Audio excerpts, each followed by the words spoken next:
齐白石可以算是这个中国历史上年龄最大和最成功的北漂。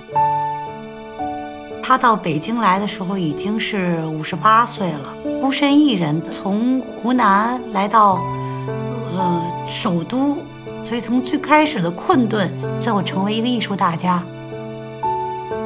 最贵的作品是去年拍卖的《山水12条屏》，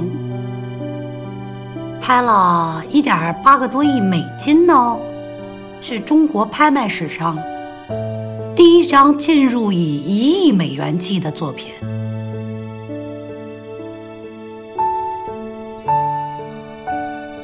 我叫齐慧娟，我是齐白石先生第3代最小的一个孙女儿。我父亲呢是我爷爷78岁生的最小的一个儿子，叫梁默。齐白石刚到北京的时候，他一直住在各寺庙里。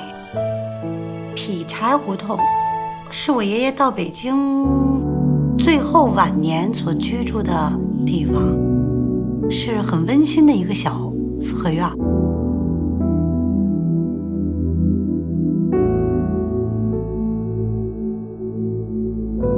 35年左右吧，局势不太好，就是世道很乱。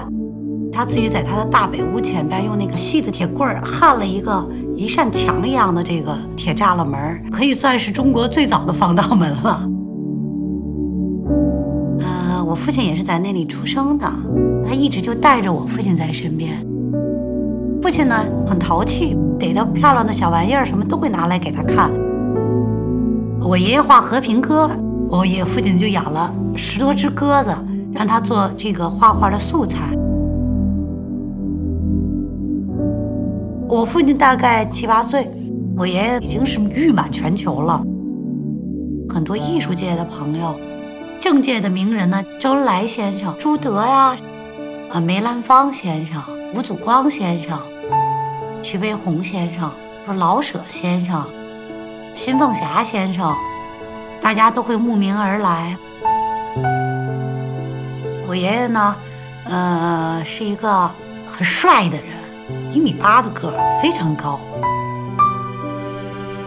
他是一个呢非常整洁的人，一袭长衫呢也是一定要整整齐齐，绝对不会弄得褶褶皱皱啊，或者脏了吧唧。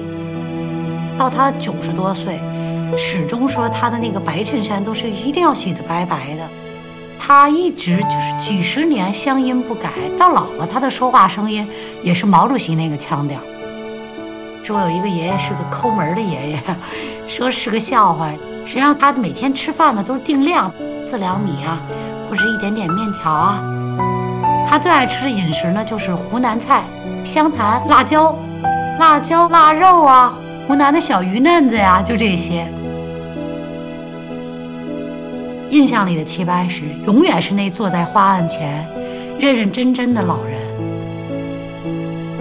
到晚年的时候，他基本就是不太出门了，唯一的生活就是画画、刻印。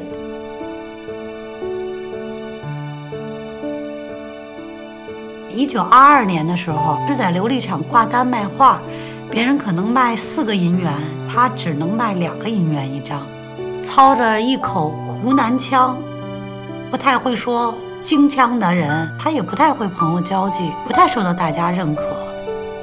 后来陈师曾先生就和我爷爷相识，把我爷爷的作品呢带到日本东京艺术展，结果没想到一炮而红，一张作品就能卖到100银元、250银元。那当时在国内来说可以算是天价了，我爷爷一下就名声远扬，琉璃厂的画呢也一开始供不应求。其实我爷爷的作品啊，大家实际为什么喜欢，也是因为都是喜闻乐见，都是你日常所见的。他自己的很多颜料都是自己研制的，就是他自己会调颜料，比如说红色，他会用洋红加胭脂，他的印泥也是自己调制的。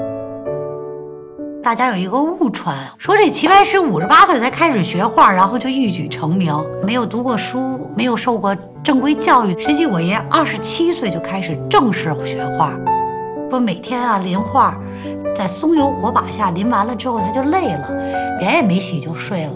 第二天早上起来，人家看他是个大熊猫。为什么那松油火把它有那个烟熏得他脸都黑了？比如说40岁之前，他画了大量的工笔的人物，非常细致，连地毯底下都是一笔一笔勾画出来的。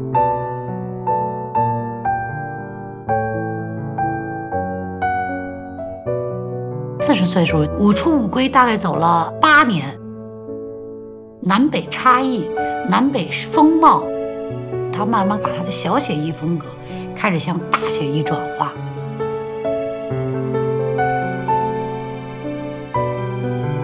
老舍先生让我爷爷呢给他画一张画，叫《蛙声十里出山泉》。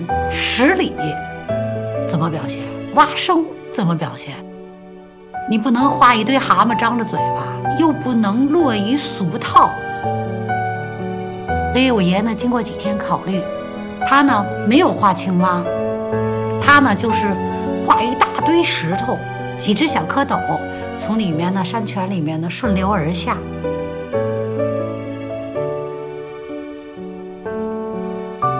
10几岁的时候，我曾经立志打死我也不画国画。